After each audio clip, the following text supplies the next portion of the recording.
দেখ একটা অবতল দর্পণকে, ঠিক আছে, আমরা বাইরে রাখিলাম, মানে সূর্যালোকে রাখিলাম, ঠিক আছে,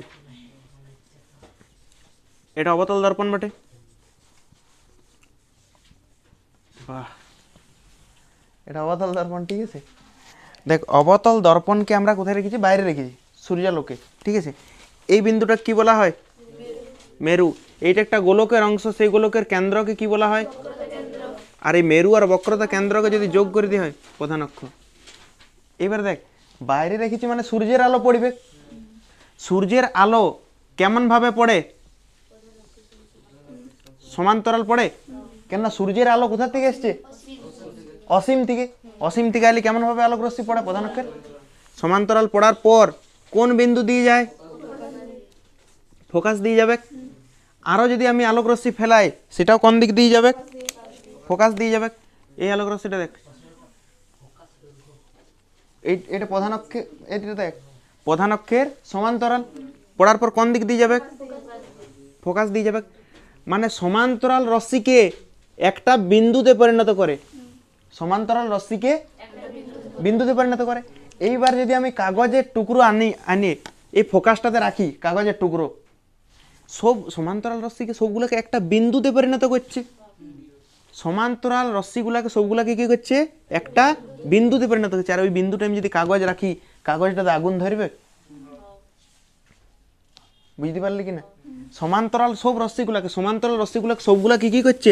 একটা বিন্দুতে পরিণত করে দিচ্ছে। তাহলে ওই বিন্দুটার পাওয়ারটা বেশি হবে না? সমান্তরাল রশ্মিগুলাকে সবগুলাকে কি করছে? একটা বিন্দুতে পরিণত করছে। কোন বিন্দুতে? ফোকাসে।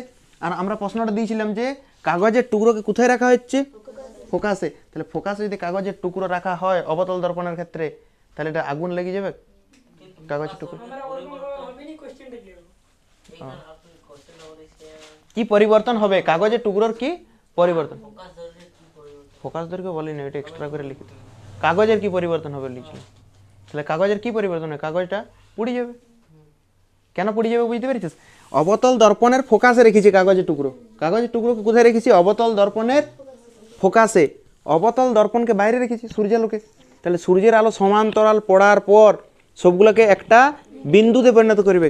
আর এই বিন্দুটাতে যদি কাগজ রাখি, তাহলে কাগজে তো আগুন ধরবে কি? ঠিক আছে। আলোক রশ্মি সমান্তরাল পাঠালে অবশ্যই আরো এটা তো আগুন ধরবে, কিন্তু সেরকম ভাবে তখন অনেক বেশি পরিমাণ পাঠাতে হবে।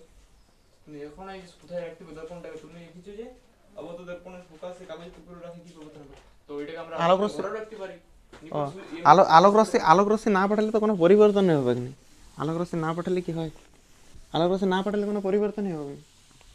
আলোক রশ্মি তো পাঠাতে হবে, এরকম আলোক রশ্মি পাঠালেও হবে, তোকে সমান্তরাল পাঠাতে হবে। পরের প্রশ্ন দেখ, লেখ একটি উত্তল, লেখ উত্তল, অবতল ও সমতল, উত্তল, অবতল আর সমতল দর্পণ চেনার উপায়। সমতল, উত্তল ও অবতল দর্পণ চেনার উপায়।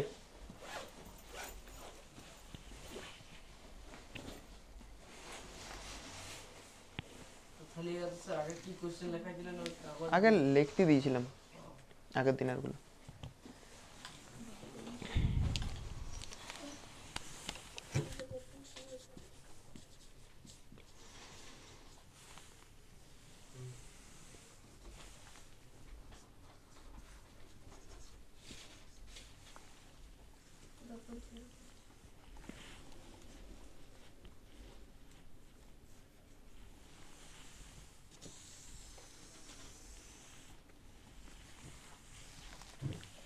দেখ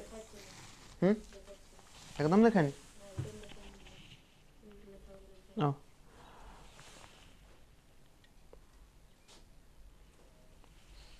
ঠিক আছে, এটা সমতল, উত্তল আর অবতল। তো সমতল দর্পণে প্রতিবিম্ব কেমন হয়? সমতল, সম মানে বস্তু, বস্তু আর প্রতিবিম্ব কেমন হবে? বস্তুর আকার আর প্রতিবিম্বের আকার সমান, তাই তো? এখানে বস্তুর আকার প্রতিবিম্বের আকার সমান হয় যেখানে রাখা হোক।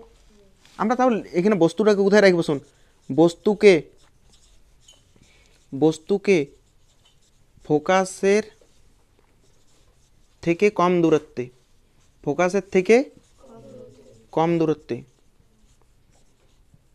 মানে ফোকাস দূরত্বের চেয়ে যদি কম, ফোকাস দূরত্বের চেয়ে কম দূরত্বে রাখি তাহলে বস্তু আর প্রতিবিম্ব কেমন হয়? সমান হয়।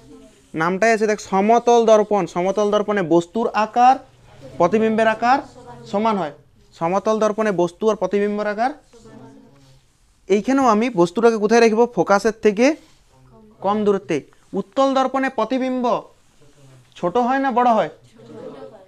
সব সময় ছোট হয়। তো আমরা বলে দিয়েছিলাম উত্তল দর্পণে সর্বদাই ছোট প্রতিবিম্ব তৈরি হয়। তাহলে এখানে কি হবে? প্রতিবিম্বটা, প্রতিবিম্ব বস্তুর তুলনায় ছোট, বস্তুর চেয়ে ছোট। এবার অবতল দর্পণের ছবিটা বের কর। অবতল দর্পণে প্রথম দিকে ছবিগুলো বের কর। অবতল দর্পণে যেখানে যেখানে ছবি আছে দেখ, ফোকাসের আগে বস্তুকে রাখা হয়েছে। সব প্রথম ছবিটা দেখ, প্রথম ছবিটা দেখ, ফোকাসের আগে, ফোকাসের তো আগে রাখা হয়েছে, প্রতিবিম্ব বড় হয়েছে। তারপরের ছবিটা দেখ, ফোকাসে রাখা হয়েছে, সেটাও দেখ, প্রতিবিম্ব বড় হয়েছে। ফোকাসের, ফোকাসের পরেরটা কি হয়েছে? প্রতিবিম্ব বড় হয়েছে। তারপরে দেখ সমান হয়েছে। তারপরে দেখ, তার মানে অবতল দর্পণে প্রতিবিম্ব ছোটও হইতে পারে, বড় হইতে পারে, সমানও হইতে পারে। ছবিগুলো দেখ, না হলে বুঝতে পারবে না। অবতল দর্পণে প্রতিবিম্ব কখনো সমান, কখনো সমানও হচ্ছে, কখনো ছোটও হচ্ছে, কখনো বড় হচ্ছে।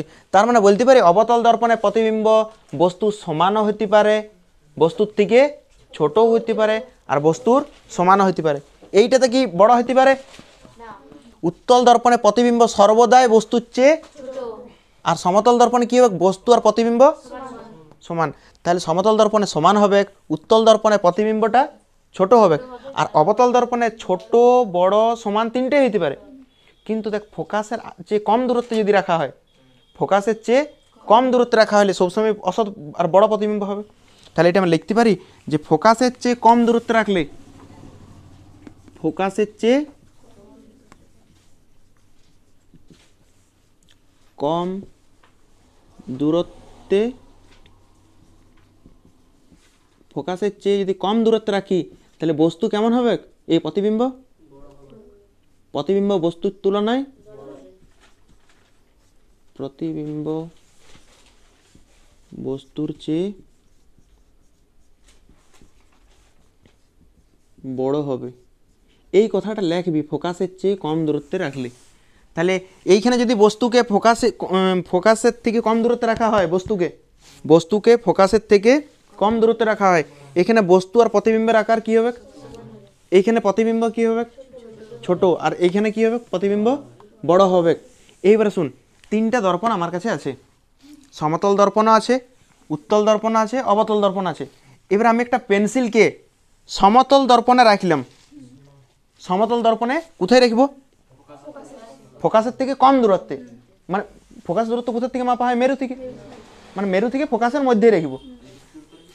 বেশি দূরত্বে রাখলে এখানে সমান হবে, কিন্তু ওইগুলো হবে না। যে তাহলে প্রতিবার আলাদা লিখবে কি? তাহলে বস্তুকে আমরা কোথায় রাখবো? ফোকাসের থেকে কম দূরত্বে যদি রাখা হয় তাহলে বস্তু আর এই যে প্রতিচ্ছবিটা হবে, প্রতিবিম্বটা হবে, সমান হবে। এবার পেন্সিলটাকে আমরা এই দর্পণের কাছে যদি রাখা হয় তাহলে এইটা বস্তু, আর এর যে প্রতিবিম্বটা হবে, প্রতিবিম্বটা কি হবে? আর এর ক্ষেত্রে বড় হবে। তাহলে আমরা চিনতে পারবো যে একটা পেন্সিলকে আমরা কোথায় রাখবো? তিনটা দর্পণ আছে। দেখ, আমরা তো চিনি না কোনটা কোন দর্পণ। আমরা কি করবো? দেখ, তিনটা দর্পণ আছে আমাদের কাছে। এবার একটা পেন্সিলকে নেব, ঠিক আছে? পেন্সিলকে নেওয়ার পর কি করব? ফোকাসের চেয়ে কম দূরত্বে রাখবো, ফোকাসের চেয়ে কম দূরত্বে রাখবো। যদি বস্তুর আকার আর প্রতিবিম্বের আকার সমান হয় তাহলে আমরা চিনি যাবো এটা কি দর্পণ। এবারে আরো দুটো দর্পণ এখনো পড়ে আছে। এবারে আরেকজনের সামনে রাখবো, নিয়ে দেখবো যে বস্তুর আকার আর প্রতিবিম্বের আকার দেখবো। দেখলাম প্রতিবিম্বটা ছোট, প্রতিবিম্ব ছোট মানে কোন দর্পণ? এবার আরেকটা দর্পণই আছে, তাহলে ওইটা এমনিতেই অবতলই হবে। তাও আমরা যদি বস্তু রাখা হয় তাহলে প্রতিবিম্বটা কি হবে? বড় হবে।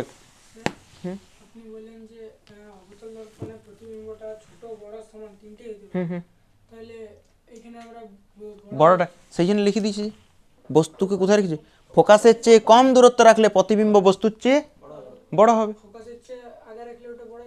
হ্যাঁ প্রতিবার বড় হবে অবতল দর্পণে। সেই জন্য আমরা প্রত্যেকটা লিখেছি বস্তুকে ফোকাসের থেকে কম দূরত্বে, এইখানেও বস্তুকে ফোকাসের থেকে কম দূরত্বে, এইখানেও বস্তুকে ফোকাসের থেকে কম দূরত্বে। এখানে যদিও সব ক্ষেত্রেই সমান মানে ছোটই হবে, কিন্তু তাও আমরা এটা লিখে দিলাম। ঠিক আছে, তাহলে এটা লেখ।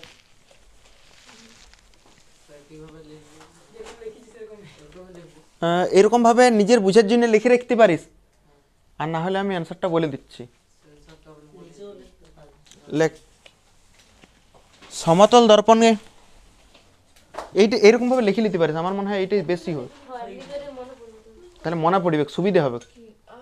এরকমভাবে লিখি নে, তারপরে এটা লিখে দিতে হবে। এইটা লিখবি কিন্তু বস্তুকে ফোকাসের থেকে কম দূরত্বে রাখলে বস্তুর আকার, এটা পুরোপুরি লিখবি, বস্তুর আকার আর প্রতিবিম্বের আকার সমান হয়।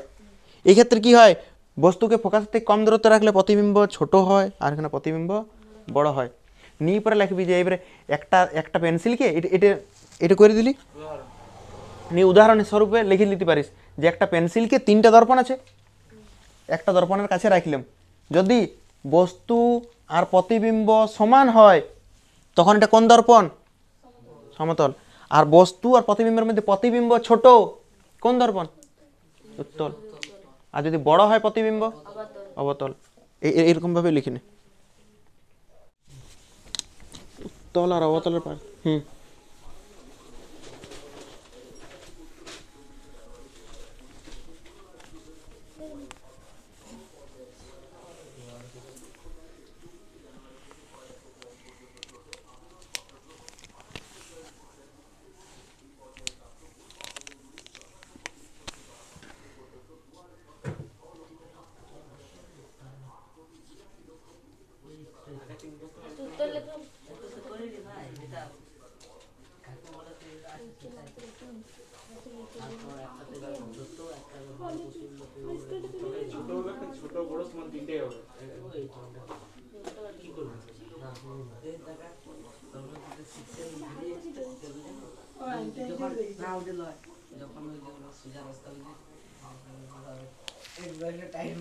আসতে রে,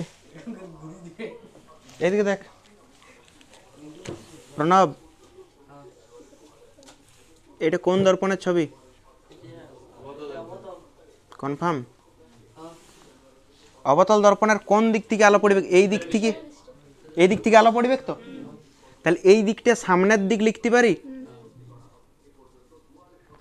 সামনের দিক। তাহলে এই দিকটা কিসের দিক? পিছনের দিক হবে।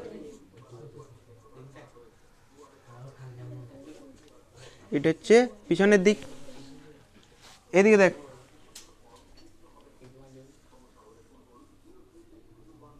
এটা কোন দর্পণ? উত্তল দর্পণে কোন দিক থেকে আলো পড়ে? এই দিকে পড়বে না এইদিকে? এইদিকে। তাহলে এই দিকটা হচ্ছে সামনের দিক, আর এই দিকটা